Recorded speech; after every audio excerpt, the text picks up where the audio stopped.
This is the Chamber Chat Podcast, the show dedicated to chamber professionals to spark ideas and to get actionable tips and strategies to better serve your members and community.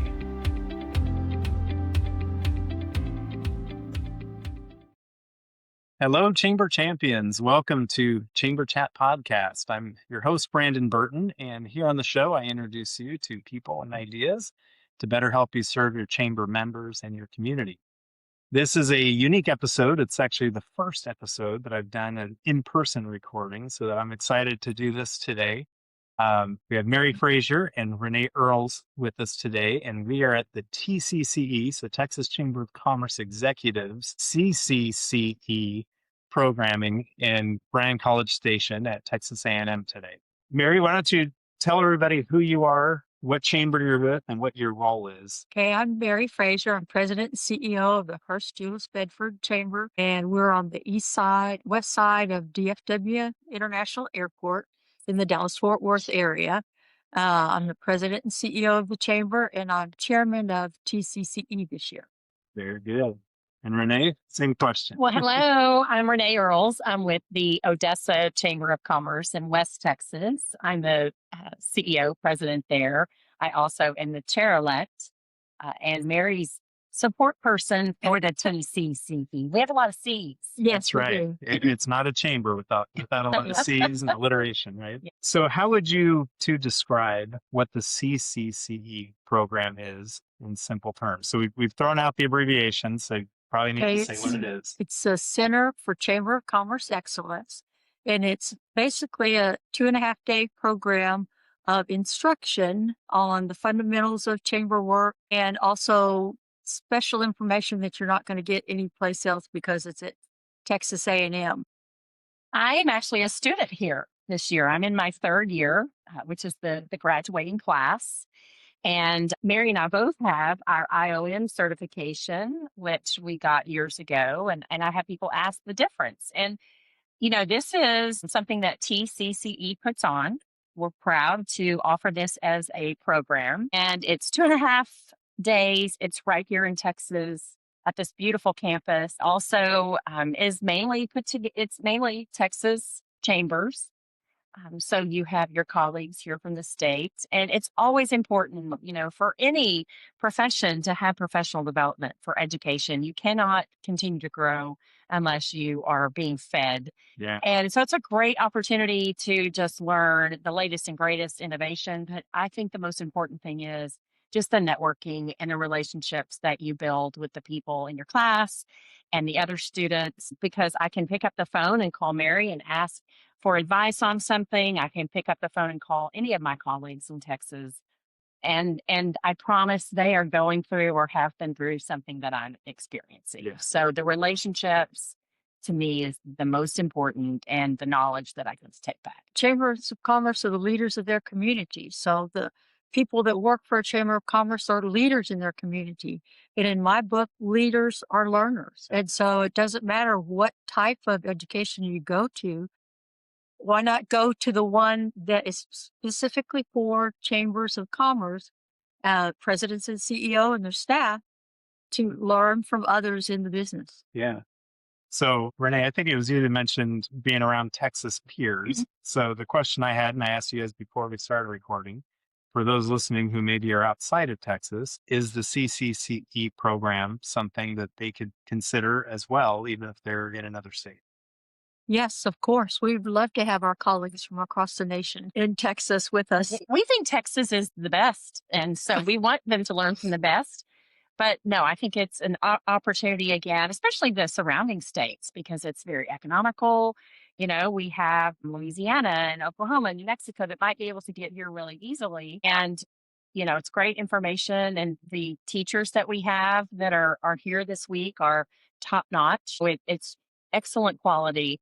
And as Mary said, we'd love for anyone to come experience this with us. Yeah, you not only have chamber professionals, but you have the professors of Texas A&M University. It's a world-class university. Why not come on down?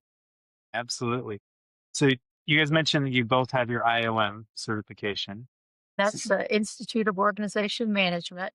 through the Yes. U.S. Chamber. Yes. So how does Friends. the CCCE program differ from the IOM program? How would you position the two?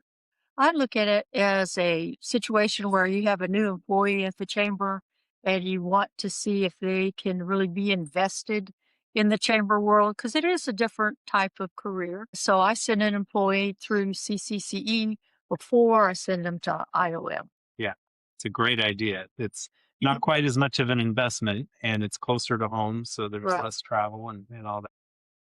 Get their feet wet, see if they've got what it takes Right. And to learn from their other Texas peers as well.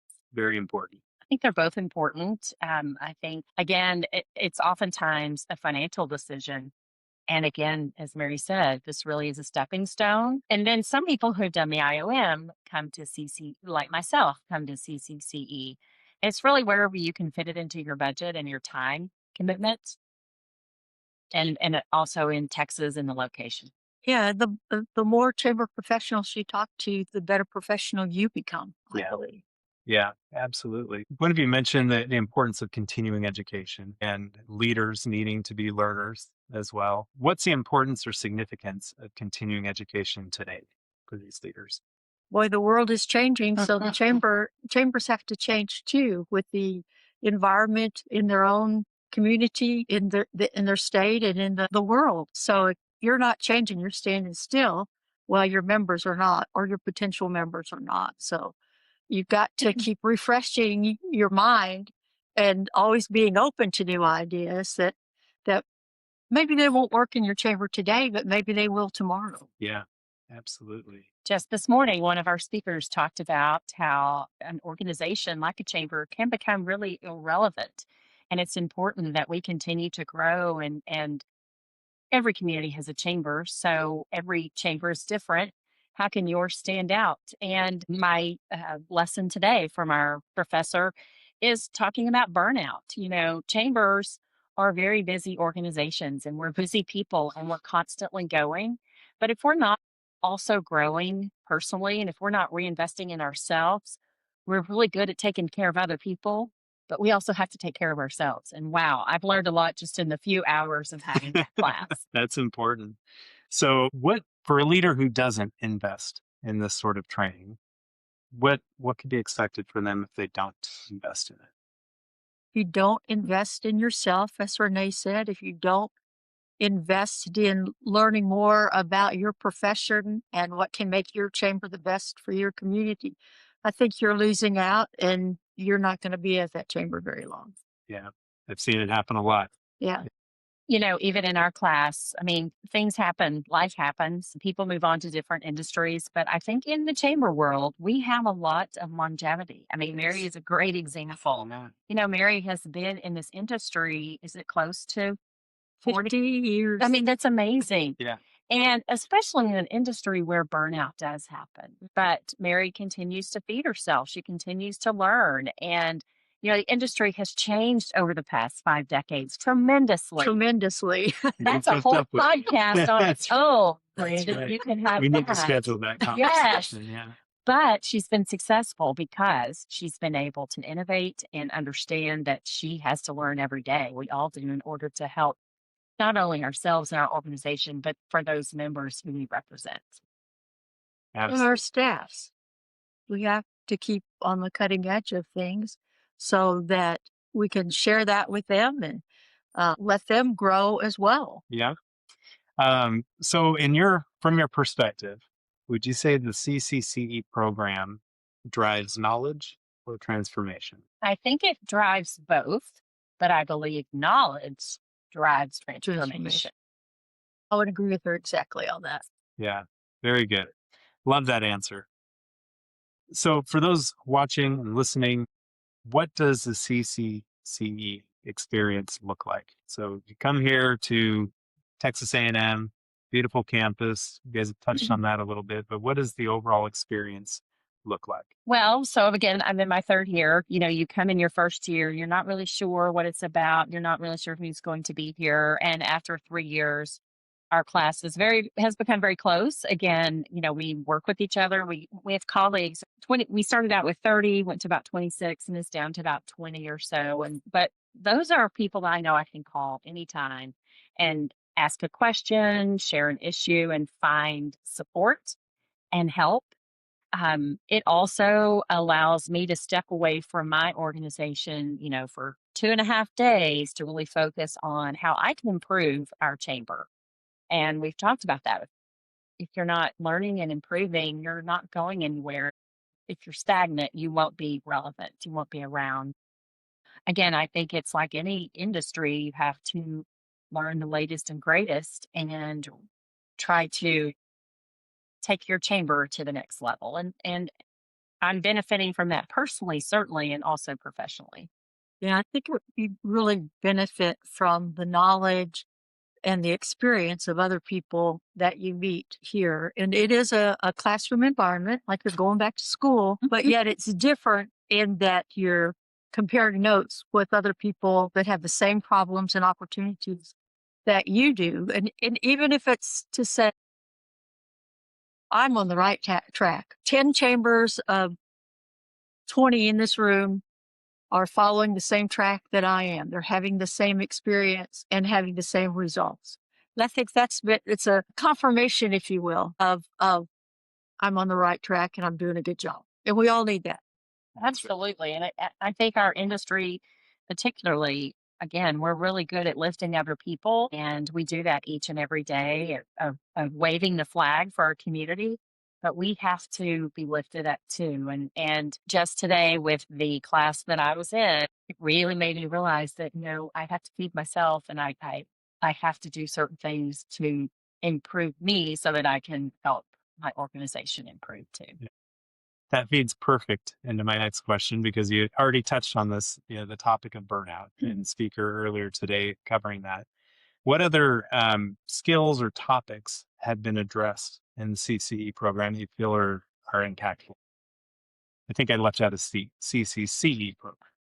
Every year it's different. Yeah. 3 years ago when I started this, AI was not as popular as it is today. And we'll talk a lot about AI. And we have, you know, things that every chamber can benefit from. In the first year, especially, we talk a lot about membership and marketing, things that we can do, ambassador programs, that type of thing. But by the third year, I think it's also really focusing on the employee themselves from what I've seen. And just, you have to be good to yourself to be good to others. You have classes in marketing, communications, how to build a board of directors, how to deal with staff, governance policies, and financial. You get into financial aspects. I think you'll probably have some of that this year. Yes, and there are small chambers, with maybe one employee, and there are chambers that have 10 and 15 and 20 employees. So they're all sizes.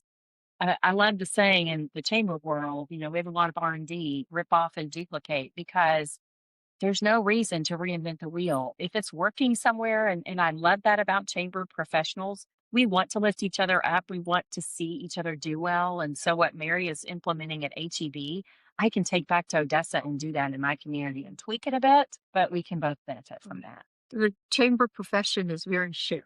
Yes. Yes. And that's why this podcast exists. So chambers can do their R&D. So Yes. that's why we do it. Love that. What do you think surprises participants the most as they enroll and participate in the CCCE program? Probably the sharing, Sharing, the yeah. willingness to share, the willingness to answer your phone, answer the call when you call and say, I need help. I'm having a problem with thus and so. And or membership particularly is a hot topic. And so we've all experienced those ups and downs, and we're willing to share our successes and our failures Yeah. because you learn from your failures just as well. Absolutely. And I think people are surprised. They think they're the only ones going through it when the person sitting next to them is probably going through it too. Yeah, absolutely. So we've touched a little bit on the peer network, building the peers. You just mentioned again the sharing, that they're reaching out to others. But what changes do you see in the graduates of the CCCE program? I think a graduate should feel more confident, not only in their knowledge, but in the profession itself, that this is a good career. I think if you make this investment, it also is an investment of time and money. And you touched on it earlier. If you have an employee who's willing to do this, then they do feel more invested in the industry itself. And so they'll stick around longer. If they have the tools they need to be successful, Yeah. they will be more impactful. But the more you understand the overall picture, a lot of chambers have departments that are, you're only doing events or you're only doing communications. But when you see the whole picture of how it works, everything comes together. Yeah. It makes a difference on. That's why we need to communicate this way. Yeah. So Yeah, and respect your colleagues' work and understand how important their work is and how we have to work together as a team in order to pull it all off. So I recently did a podcast interview with Karen McRae, the Institute for Organization Management, and she mentioned in our interview that when first year participants go and they come back and they bring the things, the knowledge that they've learned back to their board is much more, happy about their investment in sending staff to participate. What kind of impact do you see participants in the CCCE program have in their chambers and their communities as they go back and put these principles to work?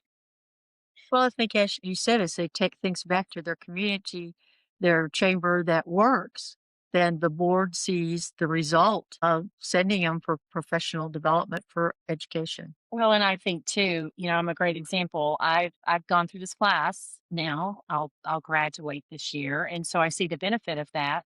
And I'll encourage our employees to do the same. We want them to be committed. We want them to stick around, but again, we have to give them the tools, like any industry, in order to succeed. And our board in Odessa is very supportive of education and professional development. We're blessed in that. Not all chambers are that way, and money is tight in some chambers. So again, I hope that chamber boards see it as an investment because it will come back 10 times over. You also see some professionals in the business that don't believe in professional development. People, that presidents and CEO, I guess I wouldn't. Yeah. Actually, maybe they're not that professional. But I've heard some say they don't learn anything when they go to conferences. I'm like, well, what are you doing? Are you just talking in the hallway? They may Or not what be in the right industry. That's, I would think that was be more so. But so then their staff doesn't get the benefit of out of education because the head person doesn't believe in it. So I think that's sad. So I love that you both have touched on sending staff through the program. Either you have already or you're going to encourage your staff. Um, what's the impact on developing future leaders through this type of programming? I think the greatest compliment is when an employee wants to move on to another chamber, even another nonprofit or organization. They've learned these skills and these tools, and we need to lift our staff up and, take it as a compliment if they want to move along down the road because they've learned and you've given them what they need to improve upon themselves. You know, Workforce, those are some of the toughest issues, HR issues. At the end of the day, if we're building leaders and improving in our community, that's what we're here to do. I also think it helps them take on more responsibility. When they show that if they're willing to take on more responsibility, that's very rewarding to me for having sent them to education that can help them grow. I think that makes a lot of sense. Again, I love that you guys are invested in building those future leaders at your chambers as well. Well, and I know just from having employees go through other programs, you're there to learn. You're not supposed to know everything. I mean, we learn every day. And when we stop learning, when we stop caring, when we feel like we can do it in our sleep, that's when it's time to move on. Yep. Yep. Get more training or something. Yeah. You got to do something. Get a refresher. So as we begin to wrap things up, I wanted to ask, the question comes to mind, who should apply? And if somebody's on the fence about whether or not they should apply, what would you say to them? You're on the fence about applying. Well, I first want to know why. Is it a time commitment? If it's the president and CEO making the decision, is it a financial decision? And if those are the questions, let's plan for next year. It's not going to work out this year, but if you're sitting on the fence and not knowing whether you think it's a good thing for your employee or for yourself, look at the curriculum. Call in a fellow chamber executive in your area and ask them their opinion. If they've gone through it or heard of it, take the risk. Absolutely. I would say call someone who's just completed their third year and find out from them how it benefited them. And, it could be a financial issue and you can plan for it in the next budget, but there might be a board member or a sponsor who sees how impactful that could be for you. And there are also scholarship dollars available through TCCE has scholarship dollars. So really, money should never be, the obstacle. We can get over that obstacle. Yeah. I think those are great points. I think it's important to address what is that concern that's keeping them on the fence, but also reach out to those who've been through it and learn from them. And the worst thing is to, wonder, maybe I'm not going to be in the industry too long. So is it worth the investment? And then 10 years later, here you are still in the industry. Do it. Take that step. Absolutely. Get involved and jump in with both feet. We need great leaders in the chamber industry. Yes. Final question as we wrap up. I'd like you both to fill in the blank on this. So CCCE represents blank. What would you say? A unique experience for learning about the chamber profession. And I would say an investment in yourself or an investment in that student to go back into the community and pour in what they've learned. Well, this has been great. I'm glad we were able to do this and be in person. And you guys are the first ones to have an in-person podcast experience. Having us. It's Absolutely. great. Well, thanks for Community Matters for being a sponsor of TCCE events and for coming in to these events and getting us familiar with your products and services. Absolutely. It's our pleasure. Thank you. Thank you. With nearly 20 years in the chamber industry and over 100 media awards presented to their chamber partners, Community Matters provides the R&R that every chamber needs: revenue and recognition. When it comes to publishing a chamber map, directory, or community guide, Community Matters has a trusted experience to help your chamber accomplish your goals. With different advertising sales models and publication styles, Community Matters will help you create a non-dues revenue machine.